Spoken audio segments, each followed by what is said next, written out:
नमस्कार, स्वागत है आप सभी का किराड़ू क्लासेस के इस बेहतरीन यूट्यूब चैनल पे।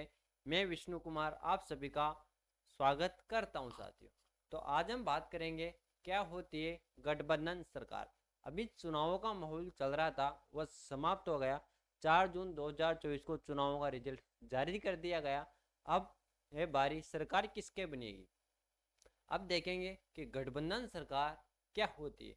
अभी आप सुन रहे होंगे कि गठबंधन सरकार बनेगी, गठबंधन सरकार बनेगी, गठबंधन सरकार बनेगी।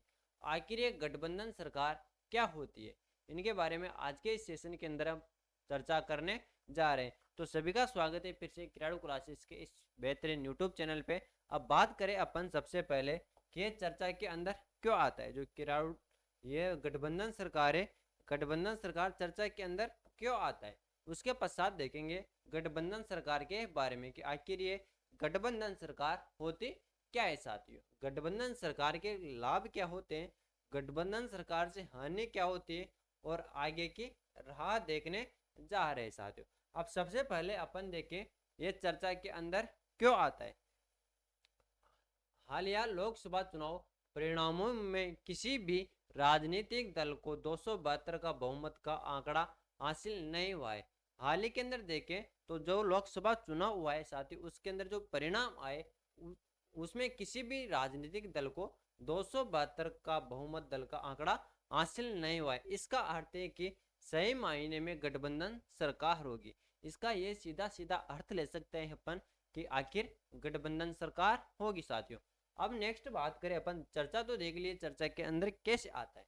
अब देखें गठबंधन सरकार के बारे में। अब देखें गठबंधन सरकार का तब बनती है, जो गठबंधन सरकार है ये तब बनती है जब दो या दो से अधिक राजनीतिक दल एक साथ मिलकर देश पर शासन करते हैं।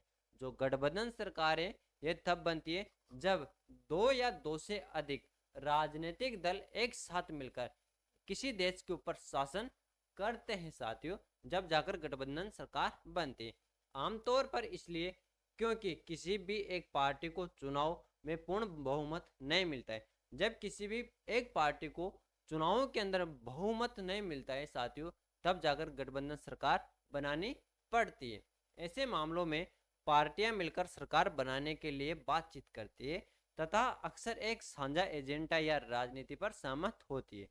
वर्ष 1951 में जब पहला चुनाव हुआ, जब पहला चुनाव कब हुआ था, पहला चुनाव हुआ वर्ष 1951 में। तब से लेकर अब तक भारत में 73 वर्षों के चुनावी इतिहास में देश में 32 वर्षों तक गठबंधन सरकारें रही है। हमारा देश के अंदर चुनाव होते वर्ष 1951 में, जब से लेकर अब तक यानी 73 वर्षों के चुनावी इतिहास के अंदर 32 वर्षों तक गठबंधन सरकारें रही है साथी। अब नेक्स्ट बात करें अपन,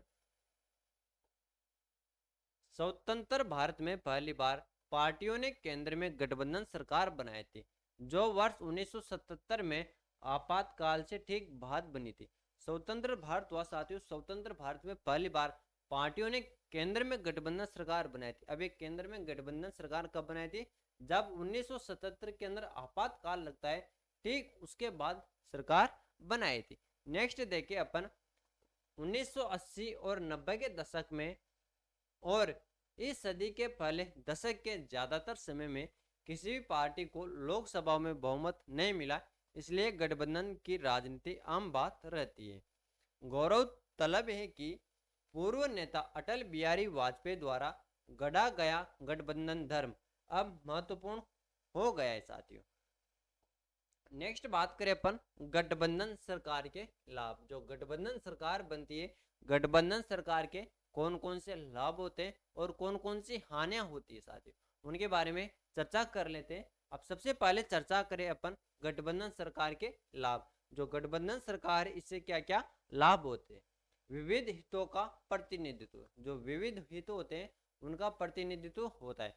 अब बात करें गठबंधन सरकारें एकल दलीय सरकारों की तुलना में विविध हितों का अधिक प्रभावी ढंग से प्रतिनिधित्व करती है, क्योंकि उनमें विभिन्न क्षेत्रीय और वैचारिक धारा वाले कई दल शामिल होते हैं। नेक्स्ट बात करें अपन सर्वसम्मति से संचालित शासन। जो ये शासन होता है ये सर्वसम्मति से संचालित होता है। गठबंधन सरकार में निर्णय किसी एक प्रमुख पार्टी द्वारा थोपे जाने के बजाय बातचीत और सहमति के लिए जाते हैं साथियों। अब जब किसी भी प्रकार की सरकार है, एक पार्टी की सरकार आए तो अपनी मन मर्जी कर सकती है। अब जैसे कोई गठबंधन की सरकार बन जाती है साथियों, अब गठबंधन की सरकार बनने के पश्चात जो निर्णय होंगे वह सर्वसम्मति से लिए जाएंगे। सबसे बातचीत की जाएगी कि यह निर्णय लिया जाए या नहीं लिया जाए। यदि वह कार्य सही है तो उसका सही निर्णय लिया जाएगा, अन्यथा नहीं लिया जाएगा। यानी सबसे बातचीत की जाती है और सभी की सर्वसम्मति से वो फैसले किए जाते हैं या निर्णय लिए जाते हैं। अब नेक्स्ट बात करें अपन नियंत्रण और संतुलन। जो गठबंधन सरकार होती है इसके अंदर नियंत्रण भी होता है और संतुलन भी होता है।